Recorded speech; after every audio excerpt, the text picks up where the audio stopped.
Good morning, my dear students. Welcome to today's science class. So, we have already started chapter 8 winds, storms, and cyclones, and these are the important topics which we are going to discuss in this chapter. We have already started the first point, that is characteristics of air, and we'll continue with that. So, in the last class, we studied about an activity where we understood how air exerts pressure. So this was the activity. So just let us quickly recap few things.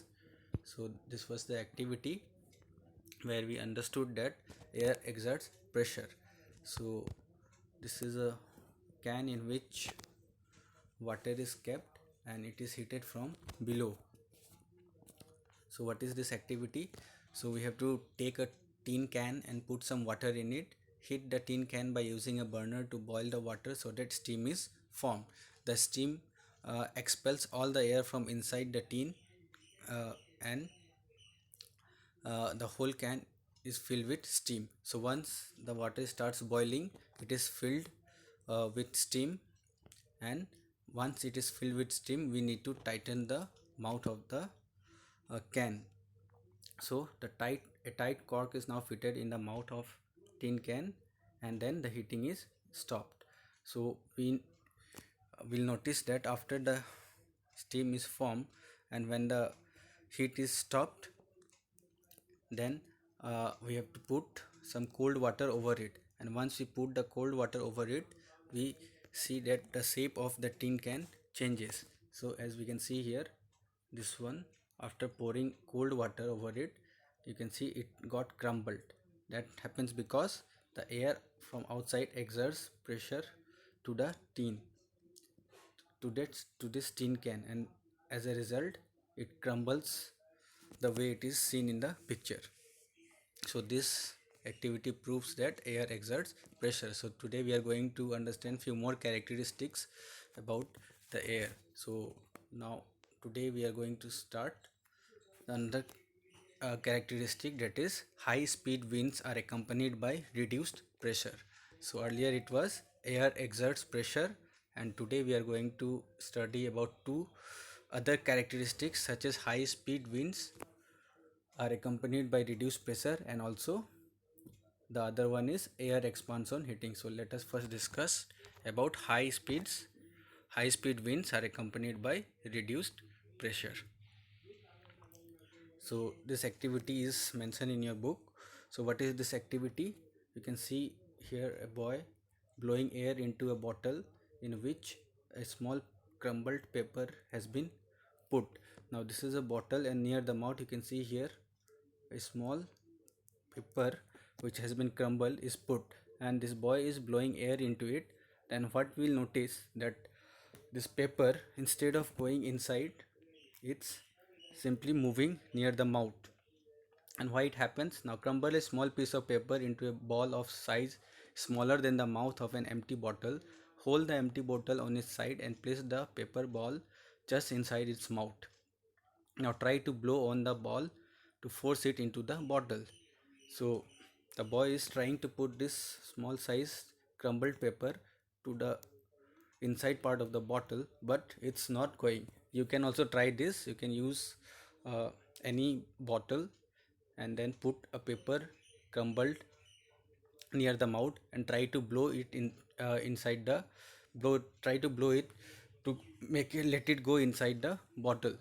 But what you will notice, it will not go inside, rather it will keep moving near the mouth.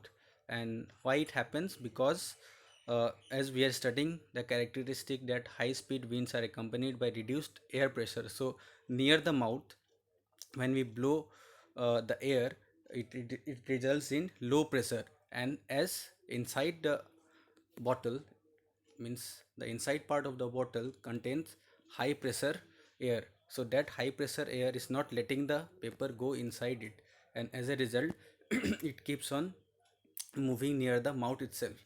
And hence this activity proves that high speed winds are accompanied by reduced air pressure.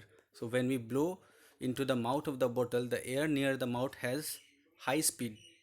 Now as the air near the mouth has high speed, this decreases the pressure there, and the air pressure inside the bottle is higher than near the mouth, and thus the air inside the bottle pushes the ball out.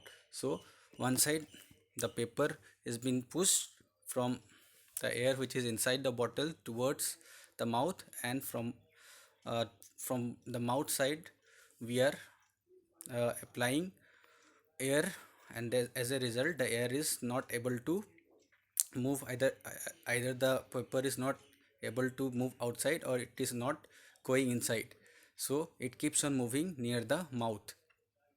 So this activity proves that high speed winds are accompanied by reduced air pressure. So there is another activity which can prove that high speed winds are accompanied by reduced pressure, and that is two balloons keeping near to each other. So using two balloons we can carry out that activity, and we can prove that high speed air or high speed wind is accompanied by reduced air pressure. So let us see that activity as well. So this is that activity using balloons. So the name of the activity we can call blow the balloons. So here you can see two similar type of balloons are hanged. Now these balloons are filled with water. Take two balloons of approximately equal size, put a little water into the balloons, blow up both the balloons and tie each one to a string. Now hang the balloons 8 to 10 centimeter apart. Now distance between two is approximately 8 to 10 centimeter, and it can be hanged using a stick. Any kind of stick you can take to hang the two balloons. Now blow in the space between the balloons. Now you have to blow in this part. When you blow in between the balloons, what you will notice that these balloons will come towards each other instead of going away from each other. Now once you start blowing in between, what happens, the air around the balloon from this side pushes the balloon towards this, and also air present in this side pushes the balloon to inwards towards each other. So this happens because the air present in this particular region has been pushed away by high speed wind by the air that is blown by the boy, and as a result there is a reduced pressure in between the balloons, and thus both the balloons come towards each other. So this also proves that high speed wind is accompanied by low pressure. So I hope you have understood these characteristics, that high speed winds are accompanied by reduced air pressure. So this is uh, second characteristics which we have studied. Now let us study about another characteristics that says air expands on heating. So let's see. So air expands on heating. So for this activity we need some test tubes, then we need balloons, and also we need a beaker where we can keep hot water and cold water. So let us read this activity now. So we have to take a boiling tube means this test tube you can say. So stretch a balloon tightly over the neck of the tube. You can use a tap to make it tight. So a tap can be used to make it tight, or even rubber bands can be used.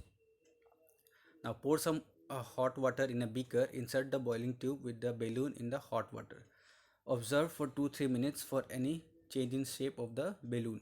Take the tube out, let it cool down to the room temperature. Take some ice cold water in another beaker and place the tube with the balloon in cold water for 2 to 3 minutes. Observe the change in the shape of the balloon. Now when we take a balloon and tie it over the test tube, and then if you put that test tube in a hot water, what we will notice that this balloon starts inflating.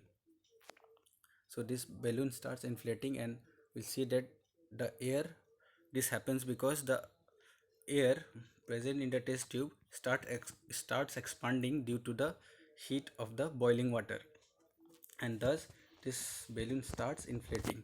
So this will get inflated. You can see the middle one, and that happens because we all know hot air rises up, and due to the boiling water the test tube gets heated, and as a result the air present inside this test tube rises up, and that expands the balloon, or that inflates the balloon. So this proves that air expands on heating. On the other hand, if you take the same test tube after it is being cooled little bit in a another beaker that has cold water or ice cold water, then what you will notice that immediately after some time, after 2 to 3 minutes, this inflated balloon gets deflated, because this air now, instead of expanding, it starts contracting, it gets compressed, because on cooling it gets compressed, on heating it expands. So this is just the opposite phenomenon. We can say air expands on heating and also it compresses on cooling. So this is the other characteristics which we have studied. Now there is another activity which can say that air rises on heating or air expands on heating. So what is that activity? So this is the activity. Here we can use some paper bags in inverted way. So hanging inverted paper bags, this is another activity that will prove that air rises on heating. So as you can see here, we have two paper bags. Again, they are being hanged with the help of a stick and they are in inverted way. So the open part is towards the bottom. So if you put like this, and then what you have to do, you have to put a candle just below one of the inverted paper bags. Then after some time you will notice that the balance shifted towards the paper bag which has no candle. That means this side the pressure is applied upwards, because the air present around the candle, it rises up, and as a result pushes the this end of the paper bag upwards, and this side gets lowered, it comes down. So this also proves that hot air rises up because it expands. So why is the balance of the bags disturbed? So simple. Does this activity indicate that warm air rises up? Yes. So warm air rises up. As the warm air rises up, it pushes the bag above the candle.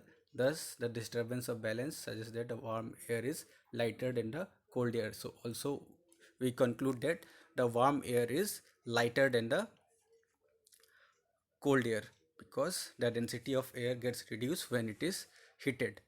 So this is why we can say hot air rises up, or it also concludes air expands on heating. So these are some of the important characteristics of air. So let us quickly revise what are these three characteristics. We started with the first activity or the first characteristic, that is air around us exerts pressure, or we can say air exerts pressure. And then the next characteristics was high speed winds are accompanied by reduced air pressure. Then the third one is air expansion heating. So I hope you have understood all these three characteristics. Please read the book and go through these characteristics once again. And then in the next class we'll start with the second topic, that is generation of wind currents. So we'll start this topic in the next class. So that's all for today's class, my dear students. We'll continue with the next topic in the next class. So that's all. Thank you, my dear students.